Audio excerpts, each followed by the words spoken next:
بسم اللہ الرحمن الرحیم۔ السلام علیکم ناظرین، میں ہوں محمد فاروق اور آپ دیکھ رہے ہیں میرا یوٹیوب چینل ٹریول ود فاروق 16۔ ناظرین، آج میں آپ کے ساتھ اللہ تعالیٰ کے سچے رسول حضرت صالح علیہ السلام اور اس کی اونٹنی کا ایک سچا واقعہ آپ سے شیئر کرنے والا ہوں۔ ناظرین، قوم عاد جب اپنے گناہوں کی وجہ سے ہلاک ہو گئی تو اس کی زمینوں اور گھروں کے وارث اور جانشین قوم سمود ٹھہری۔ سمودیوں نے بھی اس سرزمین کو خوب آباد کیا، نہریں نکالی، باغ لگائے اور محلات تعمیر کیے۔ انہوں نے پہاڑوں کو کھود کر ایسے مضبوط گھر بنائے جو حوادث زمانہ سے انہیں بچا سکیں اور وقت کی چیرہ دستیوں سے ان کی حفاظت کر سکیں۔ عیش و آرام کے سب اسباب میسر تھے اور ناز و نم کے سب ذرائع مہیا، لیکن انہوں نے بھی تشکر و امتنان کی راہ اختیار نہ کی۔ اللہ کے فضل و احسان پر اس کی حمد و ستائش نہ کی، بلکہ زمین پر فتنہ فساد کو ہوا دی، حق و ثواب سے اعراض اور روح گردانی کی، خدا کو چھوڑ کر بتوں کی پرستش شروع کر دی اور انہیں خدا کا ساجی بنا ڈالا۔ کائنات میں کھلی آیات ربانی کی طرف کوئی دھیان نہ دیا اور اس ضم میں گرفتار ہو گئے کہ دنیا یہ نعمتیں ابدی ہیں اور ہمیشہ داد و عیش دیتے رہیں گے۔ اللہ تعالیٰ نے ان کی ہدایت اور رہنمائی کے لیے حضرت صالح علیہ السلام کو بھیجا، جو سب سے اعلیٰ و اشرف، علم میں رافع اور عقل فکر میں سب سے آگے اور سب سے فائق تھے۔ آپ علیہ السلام نے انہیں عبادت خداوندی کی دعوت دی اور توحید باری تعالیٰ کی تلقین کی۔ انہیں بتایا کہ اللہ تعالیٰ نے ہی انہیں مٹی کے جوہر سے پیدا کیا ہے، ان سے زمین کو آباد کیا اور انہیں زمین پر اپنی خلافت کے شرف سے نوازا ہے۔ اسی ذات نے انہیں ظاہری اور باطنی نعمتیں عطا کی ہیں۔ پھر یہ اسی ذات کا حکم ہے کہ اللہ کو چھوڑ کر بتوں کی پوجا نہ کی جائے، کیونکہ یہ نہ تو نفع دے سکتے ہیں اور نہ نقصان، اور یہ بے جان بت انہیں اللہ کے عذاب سے کبھی نہیں بچا سکیں گے۔ انہیں بتایا کہ میں کوئی اجنبی نہیں، تمہارا اپنا ہوں۔ انہی خاندان، روابط دلائے اور نسبتی تعلقات کا تذکرہ کیا۔ انہیں بتایا کہ تم میرے ہی خاندان کے سپوت ہو، خاندان کے فرد ہو، میں تمہارا خیر خواہ ہوں، میں ہمیشہ تمہاری بھلائی کی کوشش کروں گا، تمہاری تکلیف کے بارے میں تو سوچ بھی نہیں سکتا۔ پھر انہیں ترغیب دی کہ اعتراف گناہ کر لو، جو تم نے قصور کیے ہیں ان پر اشک ندامت بہا لو، جو غلطیاں سرزد ہوئیں ان پر توبہ کر لو۔ وہ رگے جاں سے بھی قریب تر ہے، وہ دعاؤں کو سنتا ہے اور طلب سے سوا دیتا ہے، لیکن بہرے کان کیا سنیں، غافل دل کیا سمجھے اور اندھی آنکھیں کیا دیکھیں۔ ان بد نصیبوں نے صالح علیہ السلام کی نبوت کا انکار کر دیا اور ان کی نصیحت کو استہزاء میں اڑا دیا۔ یہ گمان کر بیٹھے کہ صالح راہ حق سے بھٹک گیا ہے اور سچائی سے بہت دور نکل گیا ہے۔ پھر انہیں ملامت کرنے لگے اور دل سے آپ کو ناپسند کرنے لگے۔ صالح علیہ السلام نہایت زیرک، صاحب الرائے اور سنجیدہ فکر انسان تھے، لیکن قوم نے کہنا شروع کر دیا، صالح علیہ السلام، ہم تو تجھے عقل مند سمجھتے رہے، تیری پیشانی سے خیر کا نور ٹپکتا تھا اور فطانت کی علامات ظاہر ہوتی تھیں۔ ہم زمانہ بھر کے مسائل تیرے پاس لاتے اور تو تاریکیوں کو اپنے عقل کے نور سے روشن کر دیتا۔ تو چشم زدن میں اپنی عقل اور فکر سے عقدے کھول کر رکھ دیتا تھا۔ ہماری توقع تھی کہ مصائب و آلام میں تیرا اور دروازہ کھٹکھٹائیں گے اور تو اپنی بصیرت کے بل بوتے پر ہماری رہنمائی کرے گا، لیکن آج تو خود ہی بے تقی باتیں کر رہا ہے اور خرافات بک رہا ہے۔ تو ہمیں کس بات کی دعوت دے رہا ہے؟ ہم ان بتوں کو چھوڑ دیں جن کی عبادت ہمارے اسلاف کرتے آئے ہیں اور آج تک ہم خود ان کی عبادت کر رہے ہیں۔ ہم انہی کی عبادت کرتے جوان ہوئے ہیں۔ جس بات کو تو دعوت دے رہا ہے اس میں ہمیں شک ہے اور اس کے حق کے ہونے کے بارے میں ہمارا ذہن مطمئن نہیں۔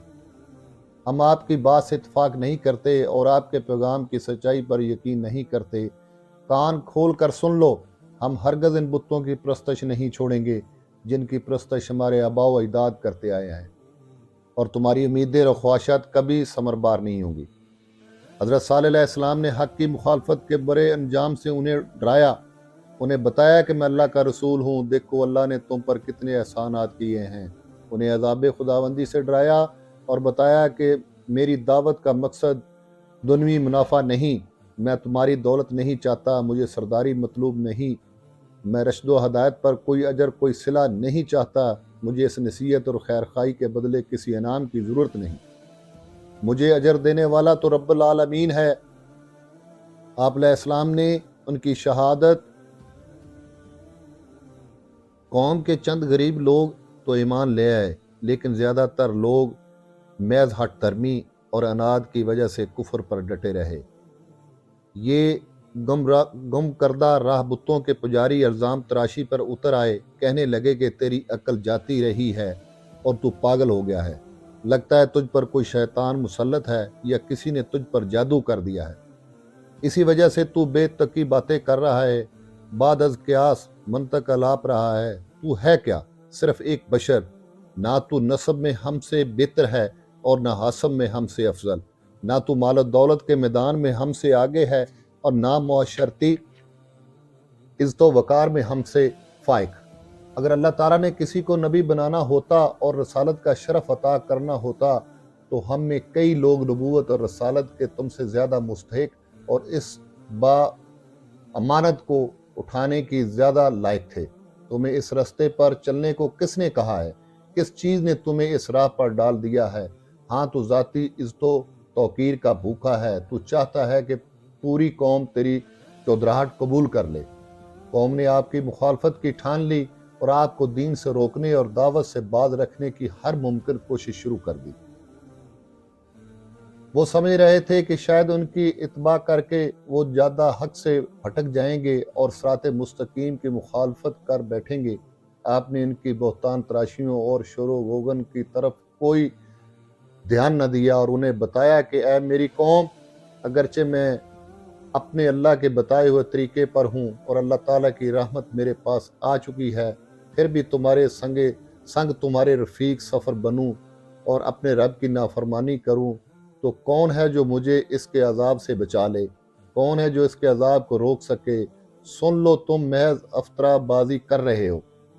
جب انہیں یقین ہو گیا کہ صالح علیہ السلام اپنی راہ پر ڈٹ گئے ہیں اور کسی صورت حق کا ساتھ چھوڑنے کو تیار نہیں، تو قبر و نحوست کے یہ پیکر خوف سے کانپ گئے، سوچنے لگے صالح علیہ السلام کے ماننے والے زیادہ ہو جائیں گے، وہ اس کی پشت پناہی کریں گے۔ اگر دعوت و تبلیغ کا یہ سلسلہ چند دن اسی طرح چلتا رہا تو پھر خیر نہیں، صالح علیہ السلام تو قوم کا لیڈر بن جائے گا، پھر لوگ مصیبتوں میں اسی کی طرف رجوع کریں گے، یہی شخص قوم کی مطلع پر روشن ستارہ بن کر چمک اٹھے گا، لوگ اندھیروں میں انہی سے اکتساب نور کریں گے۔ صالح علیہ السلام کی مقبولیت سے ان کی سرداری کا چراغ گل ہو جائے گا، وہ ہر کام میں صالح سے مشورہ لیں گے، ہر مشکل گھڑی میں ان کے دروازے پر دستک دیں گے۔ حالانکہ اللہ تعالیٰ نے نبی حضرت صالح علیہ السلام کا قطعاً یہ مقصد نہیں تھا، وہ تو انہیں اس راہ کی طرف بلا رہے تھے جو اللہ سے ملاتی ہے اور اس راہ سے روک رہے تھے جو اس کی رحمتوں سے دور لے جاتی ہے۔ وہ سمجھ نہ سکے، اپنی عمارت کے چھن جانے سے ڈر گئے اور بادشاہ کے زوال پذیر ہونے سے خوف کھا گئے۔ سوچا لوگوں کے سامنے صالح کا عجز ظاہر کیا جائے، اسی لیے مطالبہ کیا کہ اے صالح، کوئی معجزہ، کوئی کرامت دکھا جس سے ہمیں پتہ چلے کہ تیری دعوت میں صداقت ہے اور تو واقعی اللہ کا رسول ہے۔ حضرت صالح علیہ السلام نے جواب دیا، تم معجزہ چاہتے ہو تو یہ اونٹنی ہے، ایک دن اس کے پانی پینے کی باری ہوگی اور ایک مقررہ دن تمہاری باری، تم اس اونٹنی کو چھوڑ دو کہ یہ اللہ کی زمین میں چرتی ہے۔ ان کے تو وہم گمان میں بھی نہیں تھا کہ ایک اونٹنی خود بخود مقررہ دن پر پانی پینے آئے گی اور عام دنوں میں کسی کے روکے بغیر گھاٹ کی طرف رخ تک نہیں کرے گی۔ صالح علیہ السلام کو یقین تھا کہ یہ کفر پر مصر رہیں گے اور دلیل و برہان کا جواب نہیں بن پڑے گا، ان کی غیظ و غضب کی کوئی انتہا نہیں رہے گی اور وہ اس اجاز و نما اونٹنی کو قتل کر دیں گے۔ اس لیے آپ نے انہیں خبردار کیا اور فرمایا، اس اونٹنی کو کوئی تکلیف نہ دینا ورنہ اللہ کا عذاب فوراً تمہیں لے آئے گا۔ یہ اونٹنی ایک عرصہ تک احقاف کی سرزمین میں اپنی اعجاز آفرینیاں دکھاتی رہی۔ ایک دن پانی پینے کو آتی اور پانی پی کر چراگاہ کو چل پڑتی اور پھر باری کے دن تک ادھر کا رخ نہ کرتی۔ ایسا کھلا معجزہ دیکھ کر لوگ جوگ تر جوگ حضرت صالح علیہ السلام کے ہاتھ پر بیعت کرنے لگے، کیونکہ وہ سمجھ چکے تھے کہ صالح واقعی اللہ کا فرستادہ اور اس کا پیغام اللہ تعالیٰ کا نازل کردہ ہے۔ صالح علیہ السلام کی کامیابی سے عمرہ وزراء ڈر گئے کہ اب تو دولت و عزت ہاتھوں سے چھن جائے گی۔ اب وہ صالح علیہ السلام کے پیرووں کی طرف متوجہ ہوئے اور ان سے پوچھا، ذرا یہ بتاؤ کہ کیا تمہیں یقین ہے کہ صالح اللہ کا رسول ہے؟ جواب دیا، اس میں کوئی شک نہیں، ہم اس کی دعوت کی صداقت پر کامل یقین رکھتے ہیں۔ حقیقت کا کھلا اعتراف سن کر بھی کہ دل نہ اور ان کے سینوں کی قدورت کم نہ ہوئی، بلکہ اپنے کفر کا برملا اظہار کر دیا اور چیخ چیخ کر اہل ایمان کے تکذب کرنے لگے اور کہنے لگے، بے شک جسے تم مان رہے ہو ہم اس کا انکار کرتے ہیں۔ شاید یہ اونٹنی جسامت اور شکل و صورت میں دوسری اونٹنیوں سے مختلف اور ممتاز تھی، اسی لیے دوسرے مویشی اس سے بدکتے اور خوف کھاتے تھے، اسی وجہ سے وہ اسے ناپسند کرتے تھے۔ جب وہ پانی پینے کو آتی تو دوسرے اونٹ پیاس کے باوجود تتر بتر ہو جاتے اور پانی کی طرف رخ نہ کرتے۔ جب کافروں نے دیکھا کہ یہ اونٹنی تو دلوں میں انقلاب پیدا کرنے کا سبب بن رہی ہے، لوگ صالح کی طرف کھینچے چلے جاتے اور ایمان سے مشرف ہو رہے تھے، تو وہ ڈر گئے کہ کہیں یہ تعداد بڑھ نہ جائے اور صالح کے ماننے والے مدد کرنے والے زیادہ نہ ہو جائیں، اس لیے دلوں میں چھپا شرف و فساد کا جذبہ انہیں اس معجزے کے اخفاء پر مجبور کرنے لگا، اس دلیل اور برہان کو جڑ سے اکھاڑ پھینکنے کی طرف راغب کرنے لگا۔ ان تمام خدشات کے پیش نظر انہوں نے اس اونٹنی کو کوچیں یعنی ٹخنوں سے نیچے کے پٹھے کاٹنے کا ارادہ کر لیا تاکہ یہ صحرا میں تڑپ تڑپ کر مر جائے۔ حالانکہ صالح علیہ السلام نے انہیں ڈرایا تھا کہ اگر انہوں نے اونٹنی کو نقصان پہنچانے کی کوشش کی یا اسے قتل کرنے کے در پہ ہوئے تو انہیں سخت عذاب کا سامنا کرنا پڑے گا۔ ہر شخص سوچتا کہ ہو سکتا ہے کہ کام میں کوئی نقصان ہو جائے اور عذاب سے دوچار ہونا پڑے، کوئی بھی جرت نہیں کر رہا تھا کہ اونٹنی کو ہلاک کرے، اس لیے انہوں نے عورتوں کا تعاون حاصل کیا جنہوں نے لوگوں کو ورگلایا، مال و دولت کا جھانسا دیا، اپنے حسن و جمال کے جال میں پھنسانے کی کوشش کی۔ یہ حقیقت ہے کہ عورت جو حکم دیتی ہے تو لوگ اس کی بات ٹال نہیں سکتے، اور جب وہ کسی چیز کی تمنا کرتی ہے تو جوان اس کی آواز کی آرزو کی تکمیل کے لیے ایک دوسرے سے بڑھ جانے کی کوشش کرنے لگتے ہیں۔ یہاں بھی ایک ایسی حسینہ موجود تھی جس کے اشارہ ابرو میں سب کچھ قربان ہو سکتا تھا۔ یہ ذی زدوک بنت محیہ تھی، اس کے پاس مال بھی تھا اور جمال بھی۔ اس نے مسدہ بن محرج کو کہا کہ اگر وہ صالح علیہ السلام کی اونٹنی کی کوچے کاٹ دیں یعنی ٹخنوں سے نیچے کاٹ دے، جو ایک واضح معجزہ ہے اور حق و صداقت کی دلیل قاطع ہے، وہ اسے اپنا لے گی۔ ایک اور بوڑھی عورت جس کا نام انیزہ تھا، اس نے قدار بن سالف کو اپنی جوان خوبرو بیٹی دینے کا وعدہ کیا کہ اگر وہ صالح کی اونٹنی کی ٹانگیں کاٹ دے جو دلوں کے کھینچے جاتی اور دلوں میں ایمان کی چنگاریاں سلگا رہی ہے، تو وہ اپنی اس بیٹی کے بدلے نہ مال و دولت کی خواہاں ہے نہ کسی اور معاوضے کی طالب۔ مسدہ اور قدار کو اس پیشکش نے نہ ڈر کر دیا۔ حسن و جمال کے رغبت ان کے دلوں میں کروٹیں لینے لگی۔ سوچا اپنی جرت اور بہادری کا سب سے بڑا انعام ملنے والا ہے، اس لیے فوراً اونٹنی کو قتل پر تیار ہو گئے۔ کوشش کر کے 7 بدبخت اور ساتھ ملا